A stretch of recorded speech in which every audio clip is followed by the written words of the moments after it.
Welcome back sa ating FB page na Free Reviewers with Leonalyn at sa ating YouTube channel na Solving Math with Leonalyn. Dito ulit tayo sa abstract. Pero bago ang lahat, mas magandang i-post nyo muna yung video natin ngayon at itry nyong sagutan kung ano kayang sagot nito. Let's do number 1. Kapag mga abstract, pattern lang ang hanapin natin. Pattern. So, katulad dito sa number 1. Ang hinahanap ay itong nasa right lower. So, yung right lower corner natin dito, paano kaya natin ito sagutan? So, focus tayo kung saan merong partner. Anong meron dito? Yung nasa taas. Okay, yan yung kulay dito sa kabila. And then, yung nasa baba naman ay nandito sa kabila. So, therefore, kung anong kulay or kung anong figure na nasa loob, dapat ganun din yung kanilang mga partner. So, in other words, focus tayo sa una. Itong nasa left upper, meron siyang shaded at unshaded. Itong black and white ba? Yung nasa kabila naman, kung anong wala, siya naman ang meron dito. Therefore, yan yung gagawin natin.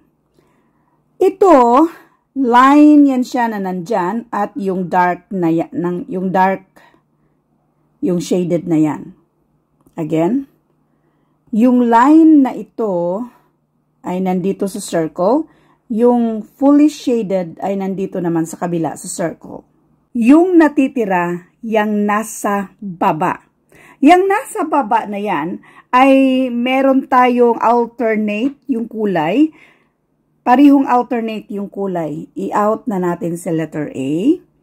Ito namang si letter B, meron kasi siyang black dyan. So, i-out na natin yan. And then, hindi rin ito. I-out na rin natin. Now, ang natitira, we have D and E. Obserbahang mabuti yung natitira dyan. Ulitin natin. Yung natitira, i-delete natin yan. Wait. Focus lang tayo yung nasa baba, yung natitira. Dapat ganun lang din yung style, yung shading niya. So, kung style ng shading niya, kung focus tayo sa isa, dito ba? Yan, pareho silang meron. Pareho yan na meron. Kung dito naman tayo, yung circle niya ay unshaded at yan ay nasa letter D. Ganun lang. Next, number 2. Focus tayo sa merong kapartner. Yung partner na yan ay unshaded, shaded. Therefore, ito ay dapat unshaded. Dito pa lang, pwede natin itong i-eliminate. Mag-eliminate na tayo nito. So, pwede na natin yang i-eliminate. Elimination will increase our chance of getting the correct answer. So, from 20% chance of getting the correct answer, we have 50% chance. Kasi dalawa na lang siya. Next, yung number of sides. 1, 2, 3, 4, 5. 5 yan siya.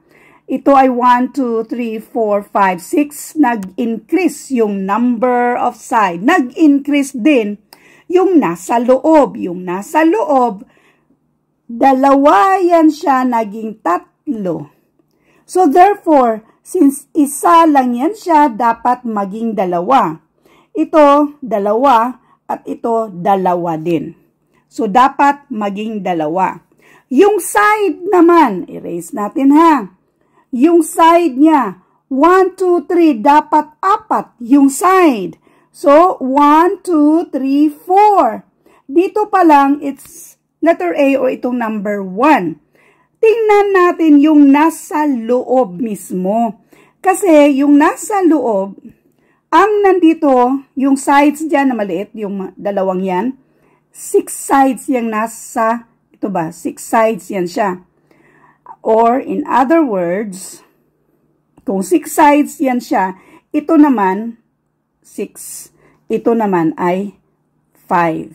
So, mag-decrease. So, therefore, kung 5 yan siya, pareho lang yan. Yung nasa loob dyan, pareho dito yung nasa labas. Yung nasa loob dyan ay pareho yung nasa labas na malaking figure na yan. So, therefore, yung triangle dito, yan yung nasa loob. Yung triangle na yan. At yan ay nasa number 1. Kaya yan na yung sagot. In other words, baliktaran ito. So, kung baliktaran man, iba pang pattern. Baliktaran. Kung ano yung nasa loob, siya yung nasa labas. Kung ano yung nasa loob na yan, siya yung nasa labas. Yung nasa labas, siya yung nasa loob. Mga unshaded. Yung nasa labas, siya dapat yung nasa loob. Kaya ang sagot yung number 1 dito or yung letter A. Next, number 3. Obserbahan natin anong meron dito. So, iparis-paris natin or by level tayo. Itong unang nasa itong shade natin ba? Yung sinishade natin. Lahat ng sinishade natin dyan, yung nauna, wait, isa-isahin natin. Yung isi-shade natin dito, yan. Nandito yan lahat sa left side. Again, yung isi-shade natin dito, lahat yan ay nasa left side. So, therefore, ito ay dapat nasa left side. Nasa left side. So, eliminate na natin yan. Elimination will increase our chance of getting the correct answer. Yung nandito, obserbahan nyo yung pag-shade ko, lahat yan nasa right side. Ito naman, lahat yan ay nasa right side. Obserbahang mabuti, ito ay parihong nasa right side. At dapat, kahit magkaiba yung pagka-place ng mga figure niya, dapat pareho sila. Dapat pareho sila. So, therefore, itong nandito ay dapat nasa right side. So far, pareho silang nasa right side. Kahit yung mga figure ay iba yung placement niya. Pero, pareho yung mga itsura niya ba? Ang next nating obserbahan. Ewan ko lang kung klaro sa inyo, itong dalawang figure na ito ay merong line yan siya. Ang line yan ay nagbase dito sa gitna. Isa pa, itong dalawang figure na to ay nagbase yung mga line kung ano yung nasa gitna. Therefore, focus tayo dito. Yung mga line dyan ay dapat pareho lang din. So, therefore, dapat mayroong mga line kung anumang figure ang nandyan. Obserbahang mabuti dito sa tatlong natitira. Itong choice number 4, dapat meron yan siya pero wala dito. So, i-out na natin yan. Kung maklaro nyo itong dalawa, parihong meron. Parihong meron pero ang kapariho lang dito ay ito lang choice number 2. Therefore, ang tamang sagot dito ay yan. Kasi dapat pariho yung mga lines na nandyan. Thank you for watching and all. I hope na meron kayo natutunan sa video ito. Thank you and God bless.